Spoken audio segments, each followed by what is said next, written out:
नमस्कार दोस्तों, मैं रविंदर सामली। आज हम बात कर रहे हैं देश के विश्वविख्यात पहलवान श्री बिशंबर जी के बारे में। बिशंबर जी ने सन 1954 तक बुलंदशहर में स्कूली शिक्षा ली थी। इसी दौरान उन्होंने स्कूली स्तर पर अपनी कुश्ती कला के परचम लहराने शुरू कर दिए थे। सन 1960 के दौरान कुछ दिनों तक बिशंबर पहलवान ने दिल्ली के एक कपड़ा मिल में नौकरी भी की। इसी दौरान श्री बिशंबर पहलवान को दिल्ली के कई नामी पहलवानों का साथ मिला। उन पहलवानों के साथ में अभ्यास करने का मौका भी मिला। यही कारण था कि बिशंबर पहलवान की कुश्ती को राजधानी में रहते हुए एक नई दिशा मिली थी। बिशंबर पहलवान को जल्द ही राष्ट्रीय स्तर पर पहचान मिल चुकी थी। 1963 में जालंधर में आयोजित राष्ट्रीय चैंपियनशिप के बेटम वेट वर्ग में उन्होंने स्वर्ण पदक जीत लिया था। अपने अंतर्राष्ट्रीय कैरियर की शुरुआत करने का अवसर भी जल्द ही बिशंबर पहलवान को मिला। श्रीलंका जाने वाले एक आमंत्रण दौरे में भारतीय दल में उनका चयन किया गया था। बिशंबर पहलवान इस कसौटी पर खरे उतरे और पहले ही विदेशी दौरे में स्वर्ण पदक जीतकर उन्होंने दम लिया था।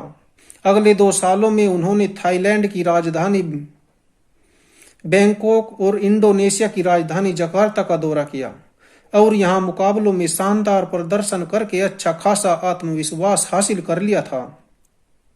1963 में अफगानिस्तान और इससे अगले साल तेहरान में उन्होंने अंतर्राष्ट्रीय मुकाबलों में स्वर्ण पदक जीते थे। न्यूजीलैंड और भारत के बीच हुए नुमाइशी मुकाबलों में भी श्री बिशंबर पहलवान ने अपने जलवे दिखाए और स्वर्ण पदक जीतकर ही दम लिया था। हर कोई जानता था कि बिशंबर पहलवान को कुश्ती का शौक विरासत में मिला था। बिशंबर पहलवान के दादा नौबत सिंह अपने इलाके के नामी पहलवान थे। सन 1961-62 में ढलती उम्र के बावजूद दिल्ली में वे भारत केसरी का दंगल जीत चुके थे।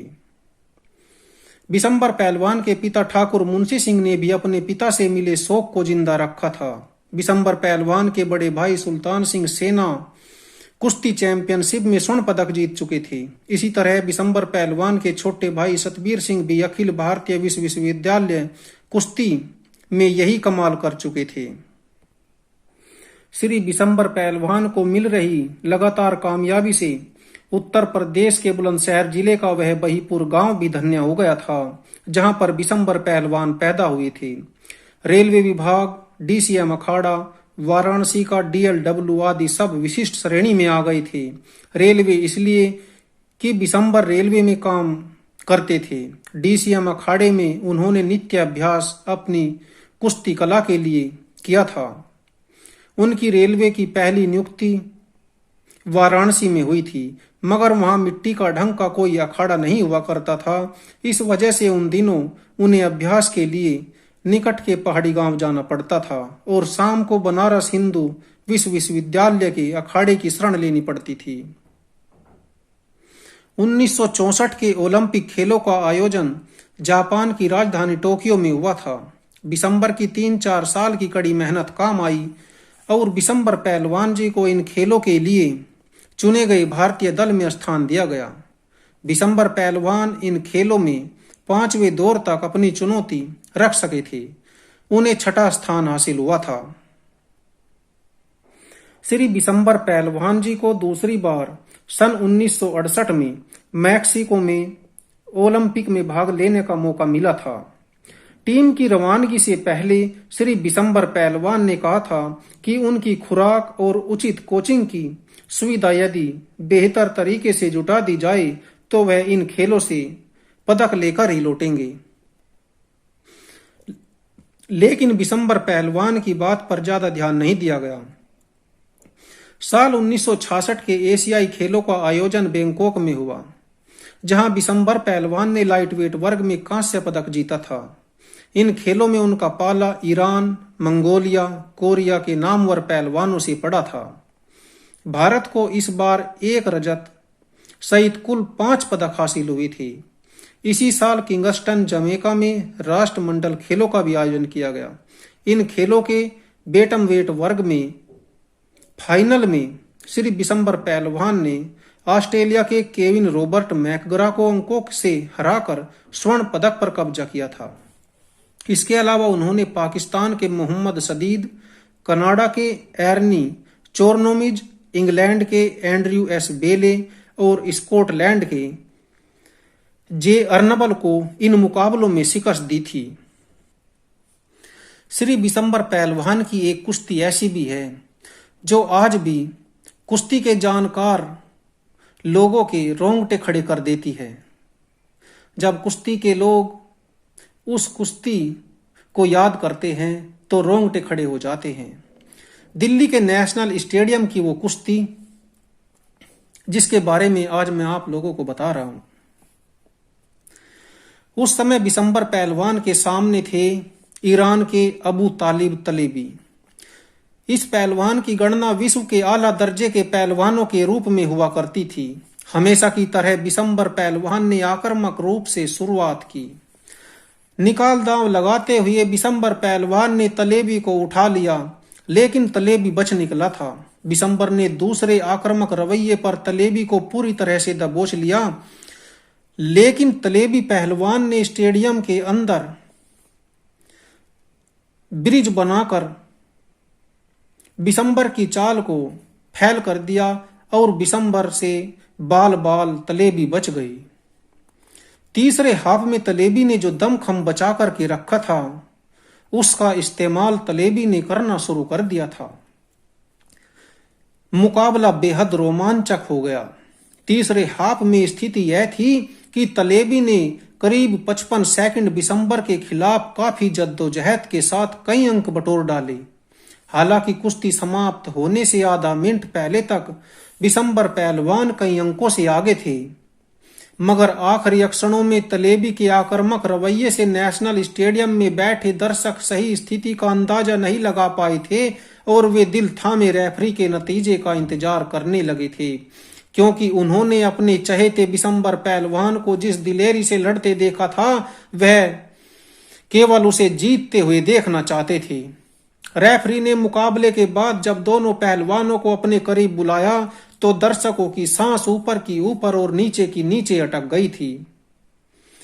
इसके बाद रेफरी ने दोनों पहलवानों का हाथ पकड़ लिया। तब भी कोई दर्शक यह तय नहीं कर पा रहा था कि होने वाला क्या है। रेफरी ने जैसे ही दोनों पहलवानों के हाथों को ऊपर उठाया तो दर्शक खुशी के मारे झूम उठे और स्टेडियम में चारों ओर से तालियां बज उठी थी। बिशंबर की जय जयकार चारों ओर शुरू हो गई थी। बिशंबर पहलवान के प्रिय दांव चरखी और धोबी पाठ हुआ करते थे। कहते हैं कि बिशंबर पहलवान ने ज्यादातर कुश्तियां इन्हीं दांवों के सहारे जीती थी। बिशंबर पहलवान की अपनी एक अलग शैली होती थी। 1967 की विश्व कुश्ती में रजत पदक की सफलता से बिशंबर पहलवान की राष्ट्रीय स्तर पर काफी धूम हो चुकी थी। अगले ही साल मेरठ के अंदर एक दंगल चल रहा था। उन दिनों कलवा पहलवान का नाम मिट्टी की कुश्तियों में बड़े सम्मान के साथ लिया जाता था। मेरठ के अंदर बिशंबर पहलवान भी गए हुए थे। एक खलीफा ने बिशंबर से पूछ लिया कि कलवा से लड़ोगे, तो बिशंबर ने मना कर दिया, क्योंकि उस समय कलवा पहलवान का वजन 90 किलो था और बिशंबर पहलवान का वजन 52 किलो था। लेकिन कुछ ही समय पश्चात कलवा पहलवान ने बिशंबर पहलवान की तौहीन कर दी। इस बात को बिशंबर सिंह नहीं पचा पाए और बिशंबर पहलवान ने अखाड़े के अंदर ही जाकर के ऐलान कर दिया कि मैं कलवा पहलवान से कुश्ती लड़ने के लिए तैयार हूं। बिशंबर पहलवान के इस फैसले से हर कोई हैरान था। कई लोगों ने बिशंबर को समझाया भी कि आप यह कुश्ती ना लड़े, लेकिन बिशंबर पहलवान ऐसे पहलवान थे जो पीछे हटने वालों में से नहीं थे। बिशंबर पहलवान ने कलवा पहलवान के साथ में कुश्ती लड़ी और कुछ ही मिनटों में कलवा पहलवान को आसमान दिखा दिया। कलवा पहलवान का घमंड चकनाचूर बिशंबर पहलवान जी कर चुके थे। बिशंबर पहलवान ने उत्तर प्रदेश के शामली में भी अनेकों कुश्तियां लड़ी। बिशंबर पहलवान के कुश्ती में योगदान को देखते हुए सन 1964 में भारत सरकार द्वारा बिशंबर पहलवान जी को अर्जुन पुरस्कार से सम्मानित किया गया था। बिशंबर पहलवान जी मेरठ विश्वविद्यालय की कुश्ती टीम की चयन समिति के सदस्य भी रहे। सन 1994-95 में उत्तर प्रदेश सरकार का यश भारतीय सम्मान भी श्री बिशंबर पहलवान जी को मिला था, जो तत्कालीन मुख्यमंत्री श्री मुलायम सिंह यादव जी ने उन्हें प्रदान किया था। जिन दिनों वह अस्वस्थ थे और अस्पताल में दाखिल थे, उन्हीं दिनों श्री बिशंबर पहलवान जी को भीष्म पितामह पुरस्कार से भी नवाजा गया था। यह पुरस्कार उनकी पत्नी ने ग्रहण किया था। 1983 में उन्हें विश्व उन्नयन संवाद की ओर से नेशनल प्रोफेसर की उपाधि से भी सम्मानित किया गया था। आखिरकार श्री बिशंबर पहलवान जी 21 मार्च साल 2004 को इस दुनिया को छोड़ करके चले गए थे और अपने पीछे छोड़ गए थे अपनी पत्नी और 3 पुत्र दिनेश, विनेश और विशाल को। नमस्कार दोस्तों, धन्यवाद।